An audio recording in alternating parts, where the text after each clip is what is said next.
Assalamu alaikum wa rahmatullahi wa barakatuh to some of you, and peace out to the rest of you. Hit the share button because the message is more important than the messenger. So what's going on, gentlemen, is this. I am, every day it's increasingly so, I'm looking at the prospect of not being able to stay here.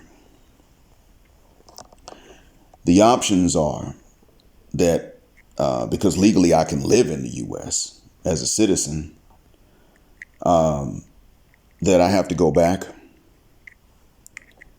permanently, or I can go for a visit, but I don't have to live there, or I can skip the states altogether and go straight to a third country. Try to start the business I was going to start with what I already have, but a very high likelihood of it not succeeding and probably not even being able to pay employees for the length of time the business would need to really take off.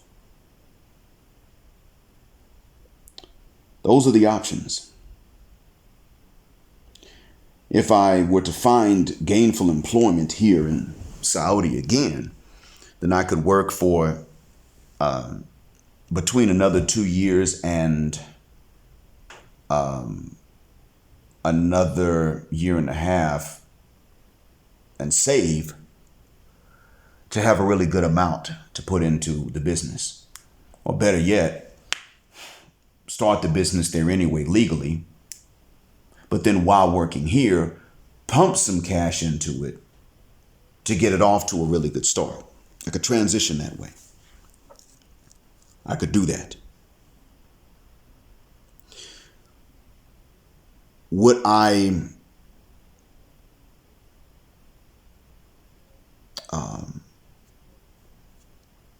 not willing to accept is to go back stateside permanently. It's not because I don't love my family. Of course I do. Ultimately, if it were the ideal situation for me would be to go there and visit for a little while and then go to the third country. Or go to the third country and then in the summer go visit the States and see all my relatives and then go back to that third country. That would be my ideal. But every time I have an ideal, no matter how well I plan for that, it doesn't come out that way. I don't know what it's like to plan something and have it work out ideally. Absolutely not. I don't think any of us do, though. Now, I say this because in the event that I do have to go back stateside permanently, I am aware, I know how things are for me. When I left, I was 8 years younger and I was already getting sick. And a lot of that was stress induced. If I were to go back now at my age, between the winter weather and the stress of life you all are facing and my advanced age, I don't think I'd actually survive very long. I just wouldn't.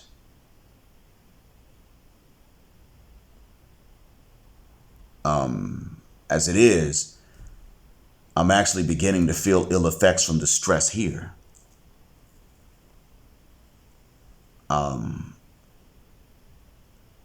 I'm recording this in a lying position because minor stomach pain, just minor, and dizziness. But I understand what that's. I can tell that it's not from something bad that I ate. I can tell it's from the stress. I need answers. The only answers I get are the ones that are insufficient. Other than that, no answers at all. And I don't even know how to read the signs.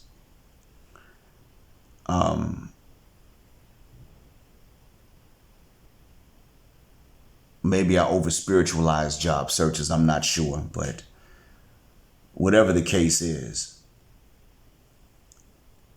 in less than 2 weeks, I will have a clearer picture. I'll know. And I want to tell you guys this. If it comes down to it, I will beg, and I will not go on the streets and beg, but I will beg from you. I will not ask for any large sums from any one person. I wouldn't even want that. I'm not a pastor. I don't say give till it hurts. I don't do that. And I don't want you to.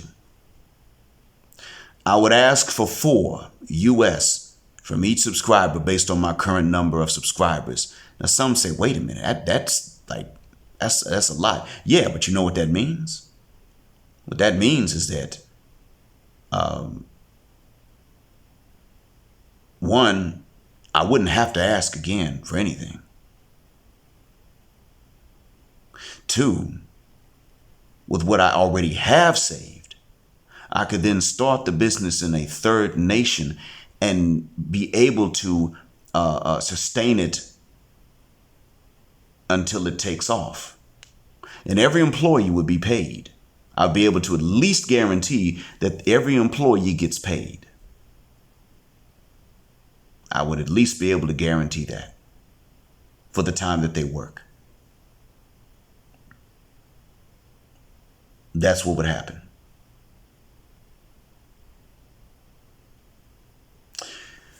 I couldn't guarantee that I'd be able to make that next visit to the States just to see my people. But I could guarantee that I'd be able to get things off to a good start. And I won't lie, I would be willing to utilize some of the funds from that business to help one person every 3 months, or one person every 90 days to adjust to life and where I would be going. I won't say where it is just yet, but it absolutely would be somewhere within the tropics. No winter weather. Nobody coming would need to pack cold weather clothes except maybe a sweater or a windbreaker and a hat for a day in the mountains and the highlands where they say it does get cool sometimes. That's it. That's it. I would try to do with Richie Mack, the travel OG, and with BMT. And I forgot the other gentleman that's on there with BMT and Auston Holleman. I would try to do what they do. Additionally, I would put it to good use. I'd have to. Additionally, I would try to pay a small fee to get some good merchandise off the ground without having to sell at a very high margin per unit. Because usually when you first start, you don't really have that option. You have to. So I'm going to do what I can. I'm already doing everything I can to avoid getting to that point. But as I stated before, I don't remember if I uploaded this, but I know I recorded. By November 15th, if things have not looked up, I will resort absolutely to begging. I don't feel a guck if it comes down to that. But before we get to that point, let me explain to you why anybody would be willing to do it. I want you to understand this. More importantly, I mean, if I'm begging, I'm begging. I can't force you, and I shouldn't. No one should be able to, but I want you to at least understand what the reasoning is. Where you gentlemen are, you may not fully be aware of this, but Auston Holleman has told you in 3 words, it's that bad. You just may not fully comprehend how bad it is until you see how bad it's not elsewhere, depending on where you go. Where I am, it's getting worse in the urban centers, the major cities. Not so much where I am, but there's one thing that's getting worse even where I am. Earlier today, it was last night for you guys, but earlier today for me, I was in a coffee shop. Now, I knew to leave by 11 a.m. because that's when the teenagers flood the place and the boys and girls are trying to the girls are trying to get the guys' attention and the guys are actually trying to get the girls. They're dummies. They're idiots. I actually embarrassed a former student of mine. He tried to holler at some chick. I said to him, hey, bro, come here. You know I saw you, right? He looked down. I said, yeah. Let me tell you what She told her friend that she was walking with when you were further up there and they walked right past my table. You want to know what one of them said? And he said, no. I said, what if it was about you? And he said, yeah, what did she say? And I said, I don't know which one said this to which other one because I heard them before I saw them. They were passing from behind me to in front of me. But one of them said to the other, the one in the black shirt is my cousin. He was wearing the black shirt. His friend was wearing a black sweatshirt. Well, actually a kind of brown sweatshirt. And his other friend was wearing a white shirt. So he was the only one wearing a black shirt. And I said to him, you either flirted with your cousin in front of her friend or you flirted with her friend in front of your cousin. Either way it goes, by the time you get home, your dad's going to be waiting within the car. Just thought I'd let you know. Now, was that true? No, I scared him for nothing. But he'll have to learn the lesson. He even said to me, I'm sorry, I was wrong. I shouldn't do that. Yeah, I know. Because see, if you out here offering, when you flirt with these broads, you, as far as they understand it, you offering penis. How you going to sell it later? You offering it for free.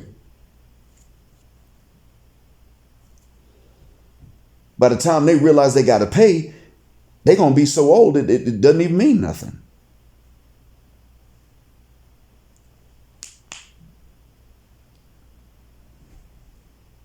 So, by the time they realize that they should pay, they're going to be so old that you probably would pay them and leave you to uck alone. See, you can't offer something free one day and then turn around and try to get respect for it the next, let alone money.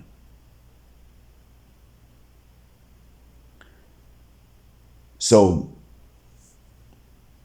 where I was early today, it's still getting worse. Now, I knew by 11 to be out, but guess what? It started at 8:47 a.m. this morning. Messed me up because it got so loud I couldn't think with headphones on. I couldn't think about what I was doing, and I was applying for jobs and corresponding with my recruiting consultant. Yeah, it was bad. Gentlemen, when I tell you it was bad, I mean it was bad. It was bad.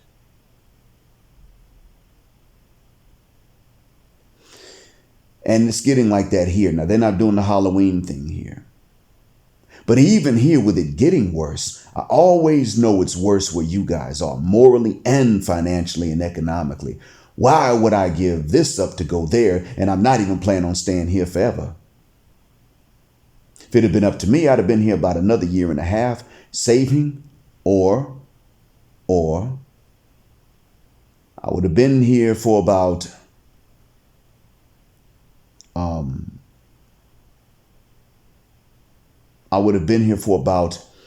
another 2.5, another 2 years.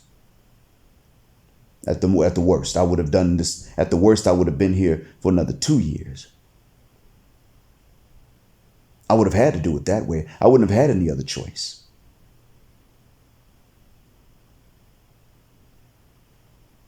And that's if I had remained employed here.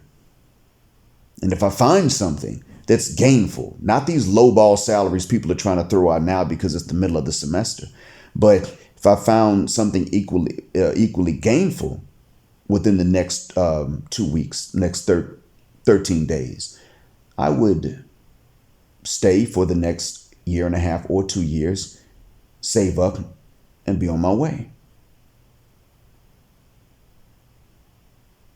The issue comes down to the fact that I'm not allowed. That's what it comes down to. That's what messes me up.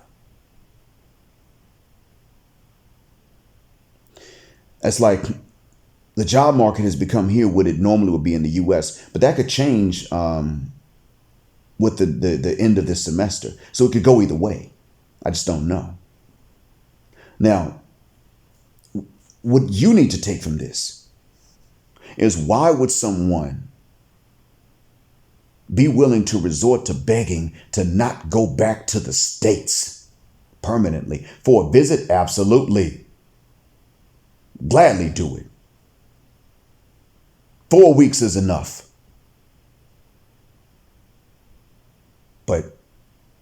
Gentlemen, with what you guys are talking about being worse than it was 8 years ago when I left, I wouldn't survive the stress. The stress and the weather alone in the States, I don't know how long it would take, but it would kill me. Eventually I'd get to a point where I was too sick to work. And as you know, when you're homeless, if you're already sick under a roof, you get homeless, you're just going to get sicker.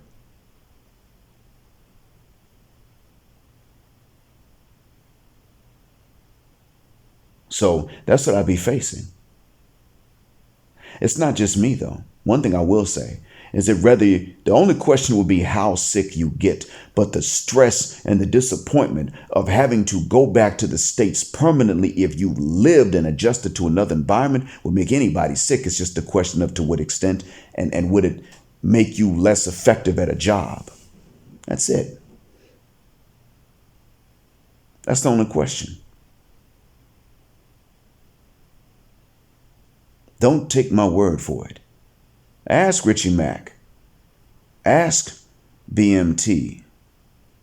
Ask Auston.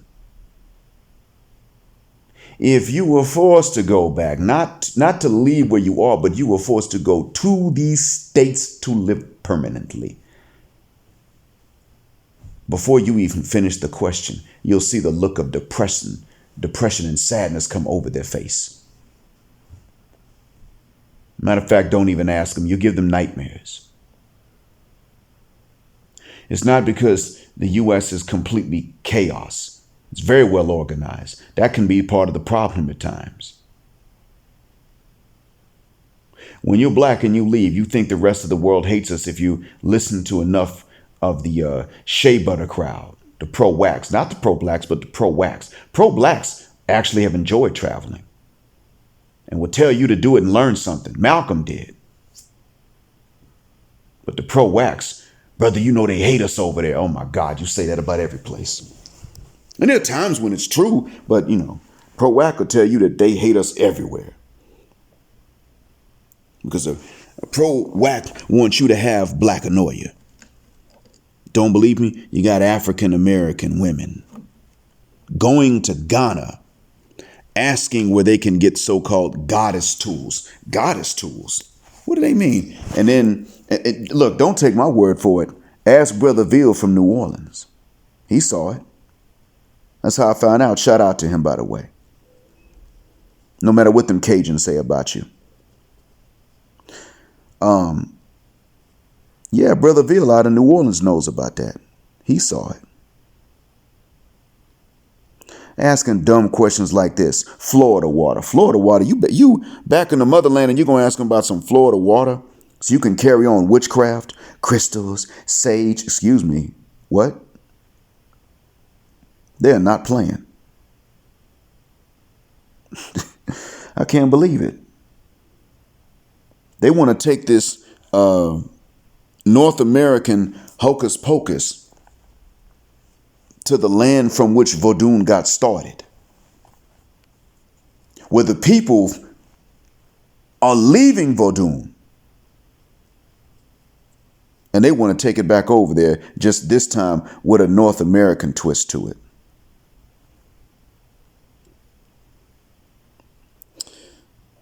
That's how bad they are. That's how dysfunctional they are. And the job market's no better there. So the lesson I want you to take from this recording is that though you may not know what comparisons and contrasts to make mentally, yet if you have not experienced them long term, it is so bad there that to be forced to return there permanently after adjusting elsewhere is bad for our health. And this is why Black Mind is telling you in advance that I will resort to begging to avoid it. And if I can avoid resorting to the begging, of course I will. This is coming from a Muslim. We have a hadith against begging, and yet I will resort to that to avoid going back to the belly of the beast. This is why I want you guys out.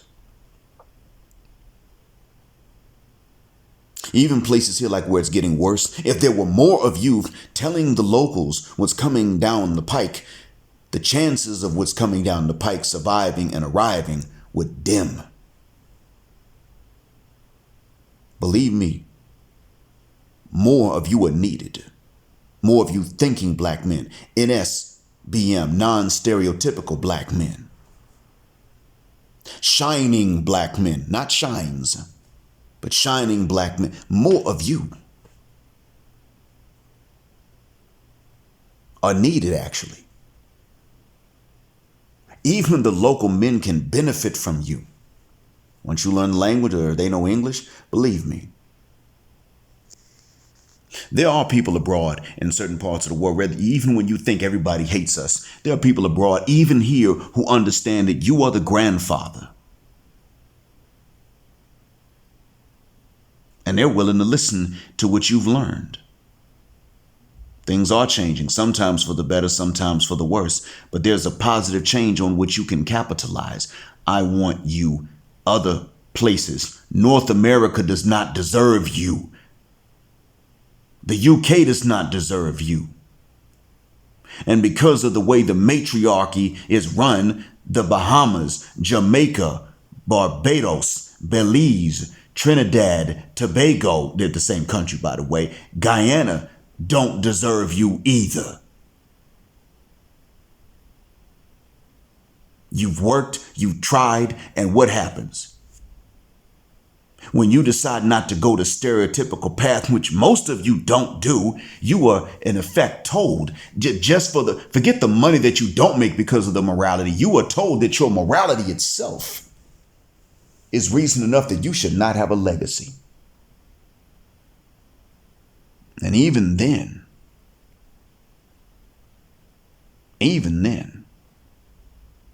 most of the time they don't have the decency to tell you. They just sneak. Give you somebody else's legacy. That you are effectively being, and I'm not saying this because they don't just bend over and give you the drawers on command, but you are effectively being sexually genocided on the basis of morality that most of you have where you live, in addition to the job markets that you face. Whether you face the first world job market, but racial discrimination in it, an anti-black misandrist job market, or whether you face a third world job market because of what Massa did to the place as a colony before. Either way you face it, it's rough. And yet you still push on and bust your butt to make it in that, and you don't cut legal corners, only to have the one whom you're providing because it's your job turn around and bring you somebody else's legacy. And if they don't do it sneakily, they do it loudly and proudly and tell you that that's the only choice you got because they all got somebody's kids.